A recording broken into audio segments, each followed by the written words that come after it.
നമസ്തേ പ്രിയമുള്ള പ്രേക്ഷകരെ, നാം ഇവിടെ ചർച്ച ചെയ്യുന്നു വാരഫലം. വാരഫലത്തിൽ നാം ചർച്ച ചെയ്യുന്നത് 2026 മാർച്ച് മാസം 30 മുതൽ ഏപ്രിൽ 5 വരെയുള്ള ഒരു വാരകാലത്തെ ശുഭാശുഭ ഫലങ്ങളാണ്. അതായത് 1201 മീനമാസം 16 മുതൽ മീനമാസം 22 വരെയുള്ള ഒരു വാരത്തെ ശുഭാശുഭ ഫലങ്ങൾ.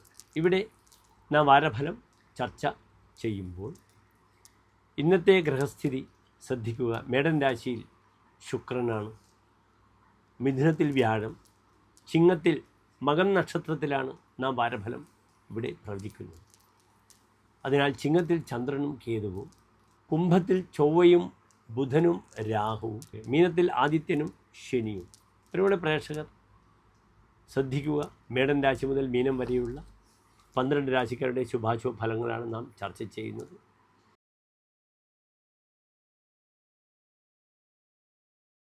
മകീര നക്ഷത്രത്തിൻ്റെ അവസാനത്തെ 30 നാഴിക, തിരുവാതിര പുണർതം നക്ഷത്രത്തിൻ്റെ ആദ്യത്തെ 45 നാഴിക വരുന്ന 2.25 നക്ഷത്ര സമൂഹം. രാശിയിൽ വ്യാഴമുണ്ട്, 3-ാം ഭാവത്തിൽ ചന്ദ്രനും കേതുവുമാണ്, 9-ാം ഭാവത്തിൽ ചൊവ്വയും ബുധനും രാഹുവും, 10-ാം ഭാവത്തിൽ സൂര്യനും ശനിയും, 11-ാം ഭാവത്തിൽ ശുക്രൻ. ഇവിടെ വളരെയധികം വാഹന സംബന്ധമായ അപകടങ്ങൾ ശ്രദ്ധിക്കേണ്ടുന്ന വാരമാണ്. അധോമുഖ രാശി ആരൂഢമാണ്. അതിനാൽ വാഹന വിഷയത്തിൽ ജാഗ്രത പാലിക്കുക. അമ്മയുടെ ആരോഗ്യ വിഷയവും വളരെ ശ്രദ്ധിക്കണം. കാരണം മിഥുന രാശിക്കാരുടെ 4-ാം ഭാവാധിപനായ ബുധൻ, മാതാവിനെ ചിന്തിക്കേണ്ടുന്ന ബുധൻ ഇന്ന് ഭാഗ്യസ്ഥാനത്താണ്. ഏതാനും നാൾക്കുള്ളിൽ ആ ബുധൻ നീചത്തിലേക്ക് വരും.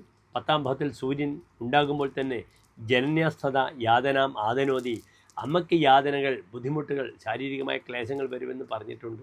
ഈ 2 വീലറിൽ മാതാവിനെയും സഹോദരങ്ങളെയൊക്കെ കൂട്ടിപ്പോകുന്നവർ വളരെ ശ്രദ്ധിക്കണം. പെട്ടെന്ന് അപകടങ്ങൾ ഉണ്ടാകാം. 2 വീലറിലൂടെ അപകടങ്ങൾ വരുന്ന ഒരു വാരമാണിത്. ഇന്ന് മിഥുന രാശിക്കാർക്ക് ഏറ്റവും നല്ലൊരു വിഷയം, പഠിതാക്കൾക്ക് ഏറ്റവും നല്ല സമയം.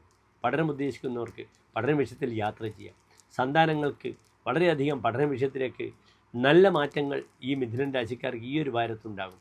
കാരണം ബുദ്ധിപതിയായ ഗ്രഹം ശുക്രൻ 11-ാം ഭാവത്തിൽ നിൽക്കുന്നു, സലാഭ എന്ന ഫലത്തോടുകൂടി. അപ്രകാരം സന്താന വിഷയം ആഗ്രഹിക്കുന്ന ദമ്പതികൾക്ക് ഏറ്റവും നല്ലൊരു സമയമാണ്. നല്ല സന്താനത്തിനെ കിട്ടാൻ, അല്ലെങ്കിൽ നല്ലൊരു കുഞ്ഞിക്കാല് കിട്ടാൻ, അതിനു വേണ്ട IVF പോലെയുള്ള ചികിത്സകൾക്കും വളരെ നല്ലതാണ്. ജ്യേഷ്ഠ സഹോദരങ്ങൾക്കും നല്ലതാണ്. അവരുടെ വീട്ടിൽ വിവാഹങ്ങൾ ഉണ്ടാവുക, തൻ്റെ പ്രസൻസ് അവിടെ ഉണ്ടാവുക, അതിനൊക്കെ നോക്കി നടത്തേണ്ടുന്ന ഒരു ഉത്തരവാദിത്തം മിഥുന രാശിക്കാർക്ക് പ്രകടിപ്പിക്കാം. നല്ല തീർത്ഥാടന കേന്ദ്രങ്ങൾ സന്ദർശിക്കുവാനുള്ള യോഗമുണ്ട്. ഹോസ്പിറ്റാലിറ്റി സെക്ടറുമായി ബന്ധപ്പെടുന്നവർക്ക് ഈ വാരം വളരെ നല്ലതാണ്. അവർക്ക് നന്നായി കാശുണ്ടാക്കാം. ട്രാവൽ ആൻഡ് ടൂറിസവുമായി ബന്ധപ്പെടുന്ന ഹോസ്പിറ്റാലിറ്റി ലൈനുള്ളവർക്ക്, ആരോഗ്യവുമായി ബന്ധപ്പെടുന്നവർക്കൊക്കെ പ്രായണ അനുകൂലമായ സമയമാണെന്നറിയുക. ചൊവ്വയും ബുധനും കൂടി ഒന്നിച്ചു നിൽക്കുമ്പോൾ അതൊരു വ്യാപാര യോഗമാണെന്നറിയണം. മൂലാദി സ്നേഹ കൂടേഹി വ്യവഹരതി വണിക് ബാഹുയോദ്ധാസ സൗമ്യേ. അപ്രകാരം ജിംനേഷ്യവുമായിട്ട് ബന്ധപ്പെടുന്നവർക്ക് ധാരാളം ജിമ്മിലൂടെ ധനം ലഭിക്കാം. ഹെൽത്ത് കെയറുമായിട്ട് ബന്ധപ്പെടുന്ന പ്രോഡക്റ്റ് വിൽക്കുന്നവർക്കും ജിംനേഷ്യം, ബോഡി ഫിറ്റ്നസ്സുമായി ട്രെയിൻ ചെയ്യുന്നവർക്കും വളരെ അനുകൂലമായ വാരമാണിത്. നന്ദി, നമസ്തേ.